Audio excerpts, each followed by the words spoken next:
He lost his wife and his loyal dog in a tragic crash, but months later, a stranger's puppy ran straight into his arms. Keep watching to find out how fate brought a lonely billionaire, a humble woman, and a small lost soul together, and changed all their lives forever. In early 2018, I moved into a small servant's cottage behind one of the big houses in Cherry Hills Village, Denver. The place was tiny but clean. There was a narrow bed, a little stove, one chair, and a hook near the door where I hung my coat. It wasn't much, but it was better than nothing. I was 40 years old and needed steady work. I got the job through an agency. The pay was decent, the rules were strict, and they promised stability, which mattered to me more than comfort. From the first day, I learned that everything in that house had to be done a certain way. The lady of the house had her own system for everything. The vases on the tables had to face one direction, the sheets had to be folded by a small tag, and the carpets had to be vacuumed in perfect diagonal lines. She checked my work every day and left small notes with complaints. Even when I did my best, she still found something wrong. I tried not to take it personally, but it was hard. The house was large and quiet most of the time. The air smelled like coffee and perfume. The lady often looked at me with a cold expression, her eyes going from my face to my uniform and stopping there for a moment like she was silently judging me. The cook and the young maid whispered when I walked by, and sometimes they laughed softly when I sat down. I didn't say anything. I needed the job. Every day was the same. I started early, washed mirrors, scrubbed floors, polished silver I could never afford, and carried laundry up and down the stairs. By the end of the day, my hands were sore and my back ached, but I kept moving. I learned to stay quiet, to keep my head down, to do the work and disappear. When I finished for the day, I walked back to the cottage behind the main house. It was always a relief to close the door and be alone. I turned on my small lamp, boiled water for tea, and sometimes sat by the window just to rest my feet. I could hear the low hum of the mansion's heating system through the wall, a steady sound that filled the silence. Outside, the city kept living. People laughed in restaurants, couples walked their dogs, lights flickered on in coffee shops. I didn't belong to that world anymore. My world was small, my work, my cottage, my tea, and the quiet. The silence was heavy, but it felt familiar. It wrapped around me like an old blanket, something worn out but safe. I didn't expect kindness or change. I just wanted to last another day without trouble. Each morning, I told myself that as long as I could keep this job, I'd be fine. And that was enough to get up and start again. Sundays were the only days I could breathe a little. I had half the day off, and most weeks I went to Washington Park. It wasn't far, just a bus ride away, and it felt like another world compared to the cold hallways of the mansion. The park was always alive, parents pushing strollers, couples jogging, kids feeding ducks. I usually chose the far bench near the pond where it was quieter. I took off my shoes, stretched my legs, and let the wind touch my face. For a while, I could pretend I wasn't a servant. I could just be a woman resting her feet after a long week. That day started like any other. I was sitting on the bench, drinking from my water bottle when I noticed movement near the bushes.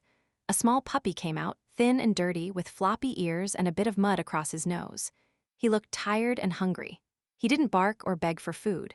He just walked up to me and sat down, pressing his little body close to my leg.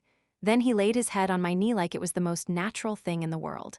I felt a sudden warmth in my chest. I took out a piece of old bread from my bag and broke it into small pieces. I softened it with a few drops of water and held it out. The puppy ate fast, almost shaking with hunger, wagging his tail so hard it brushed against my skirt. Watching him made me smile, something I hadn't done for no reason in a very long time. When he finished eating, he looked up at me, and I could tell he didn't want to go back to wherever he came from. On my way home, I saw my reflection in a shop window. I looked tired as always, my hair tied back, my uniform plain and stretched over my shoulders. But my eyes were different. There was a softness there I didn't recognize.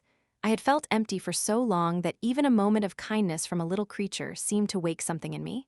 I didn't think long. I took off my old cardigan, wrapped him inside, and carried him home carefully. I used the side path behind the mansion to avoid the cameras and went straight to my small cottage. Inside, I found an old blanket and laid it near the wall. I filled a bowl with warm water and put the last crumbs of bread on a small plate. The puppy sniffed around, then curled up right beside me. I sat on the floor and watched him fall asleep. He pressed his body against my leg, as if he was sure he was safe now.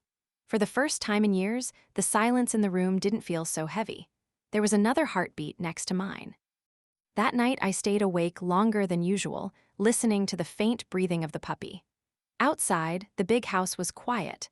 The owners were asleep behind their locked doors, and I was behind mine, but for once, I didn't feel completely alone. When I finally closed my eyes, I slept deeply, something I hadn't done in months. In the morning, I woke up before sunrise and remembered I had to hide him. If anyone saw a dog in the servants' quarters, I would be fired immediately. I lined a big laundry basket with sheets and placed him inside. He stayed quiet, only wagging his tail a little as if he understood. All day I worked as usual, scrubbing floors, carrying towels, cleaning mirrors, but my thoughts kept drifting back to the cottage. I imagined him waiting for me, maybe waking up and stretching, maybe sniffing around for me. When the day finally ended, I walked faster than usual back through the back gate. When I opened the door, he was there, tail wagging, eyes bright like he'd been counting the hours. I knelt beside him and he jumped onto my lap. His joy was simple, real, and it filled the small room more. The secret didn't last long. One morning, the lady of the house found dog hair on the mat outside my cottage.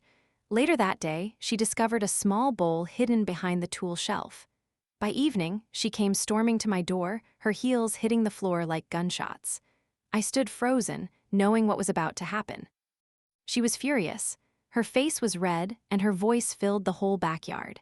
She shouted that I had broken every rule, that I had brought filth into her perfect home. She called the dog disgusting, said she would throw it out herself if I didn't.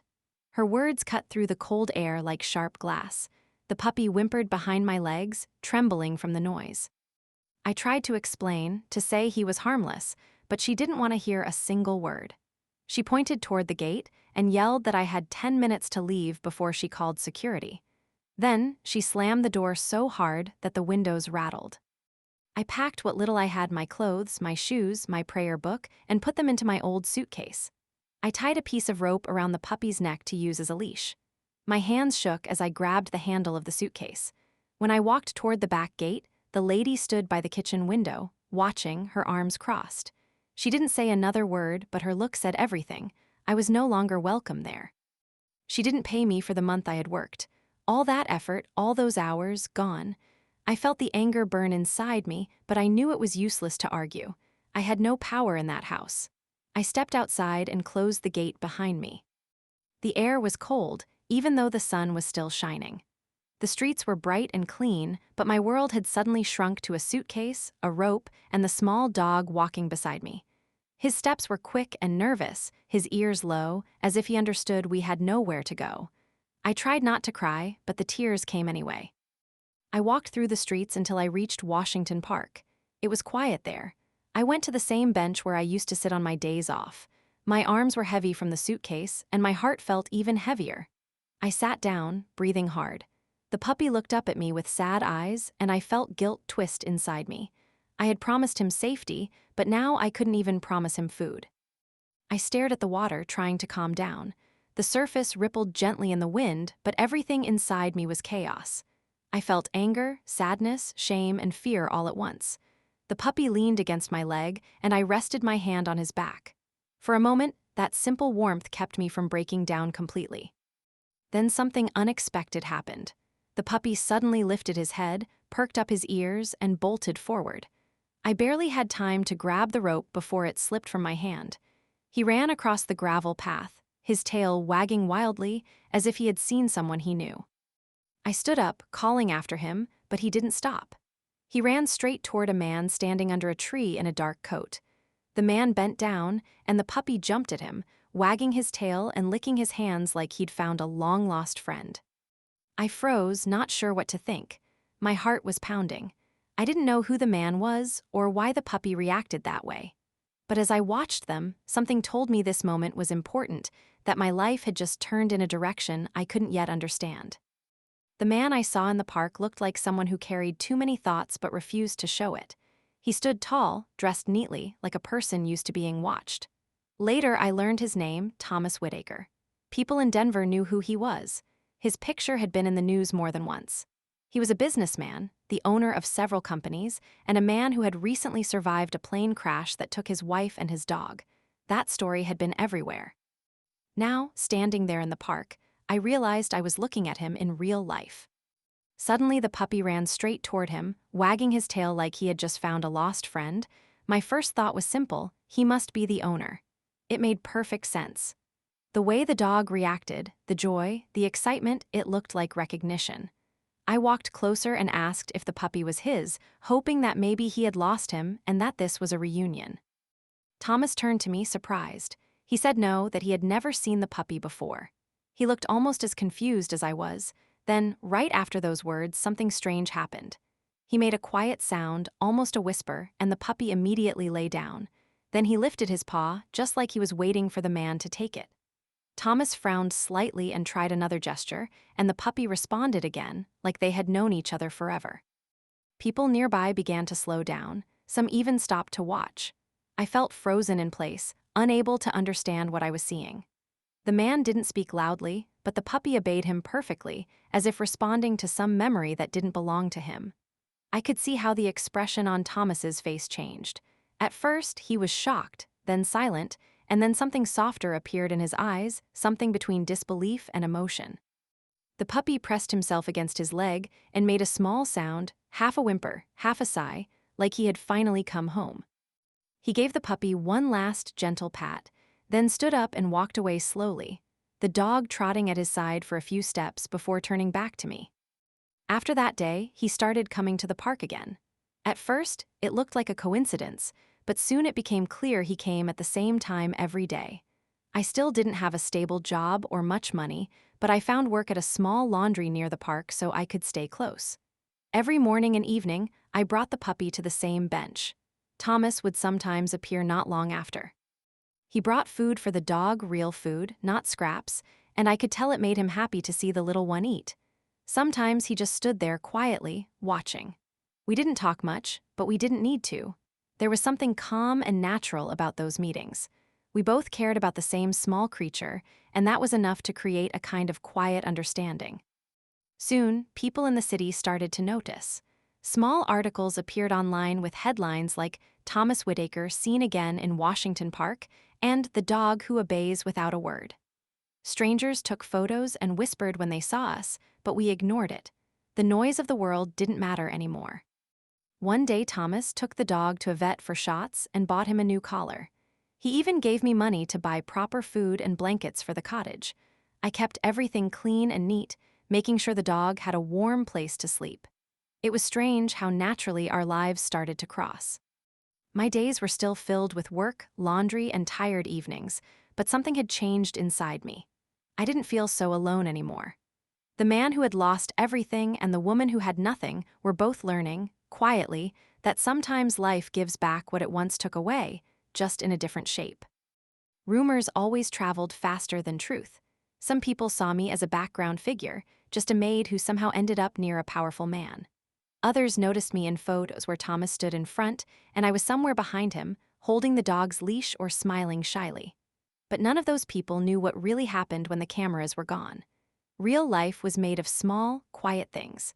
We took morning walks together, matching each other's steps without trying.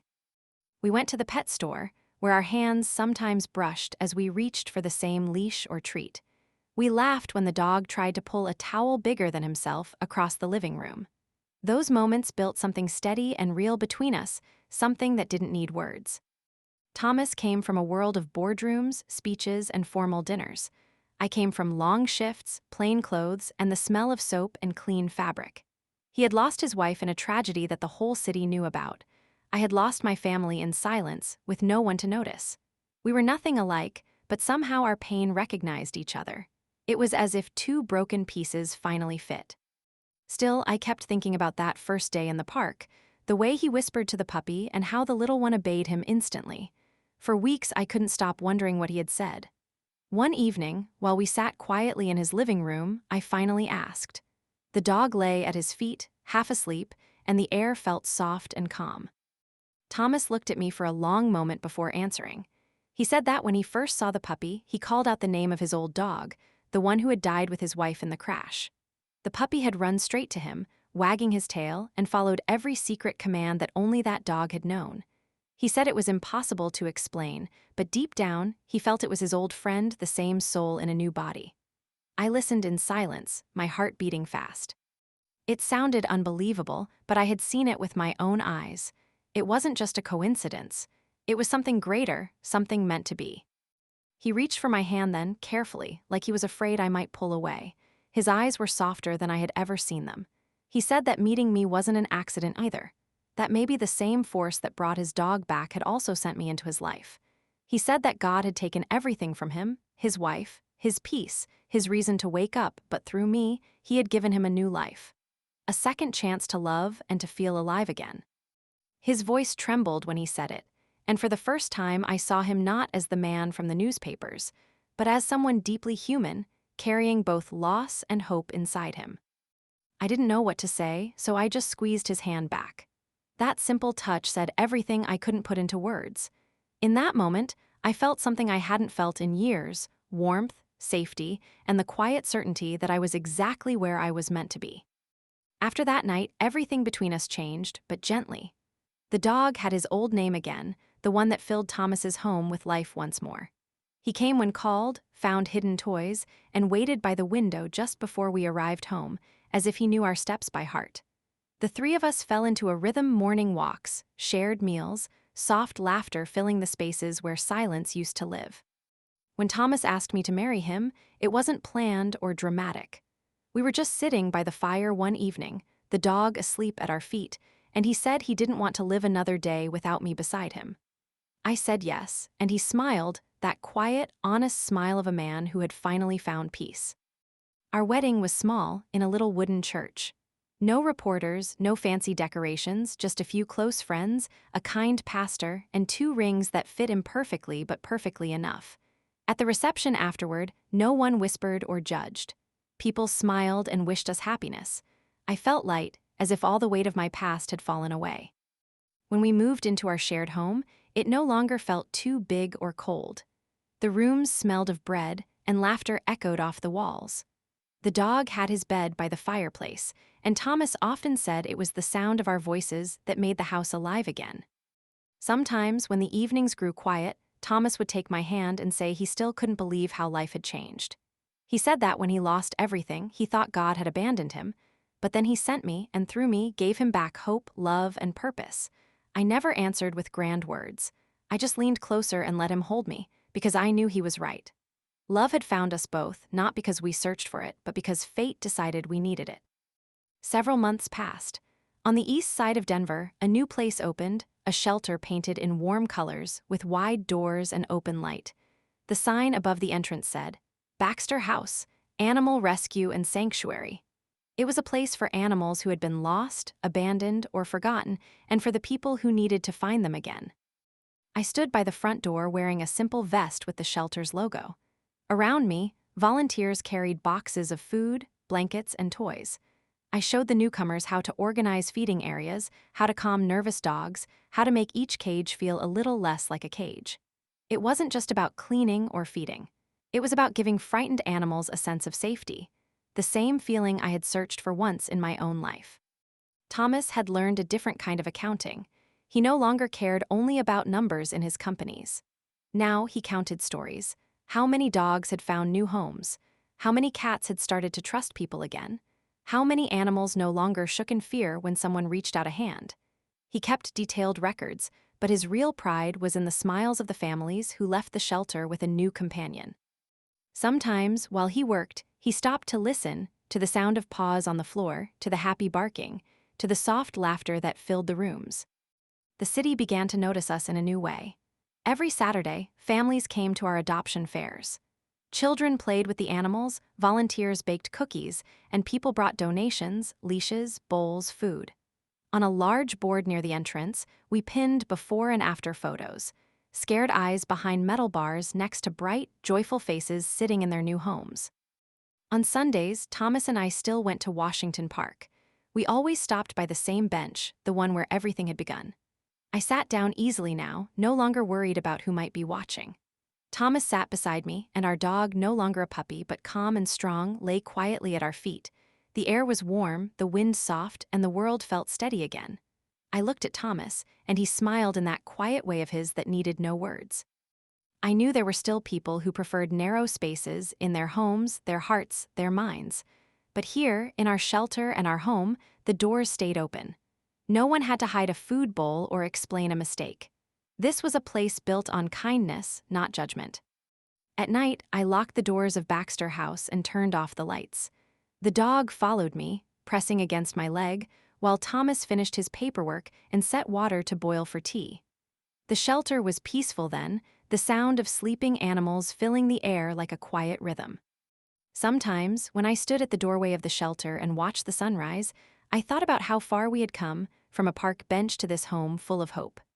Love had found its way back to us through a small life that refused to give up. And now, through us, it had found a way to keep living one rescued heart at a time. Thanks for watching. Please like and comment. Your support motivates me to keep creating new, meaningful stories for you.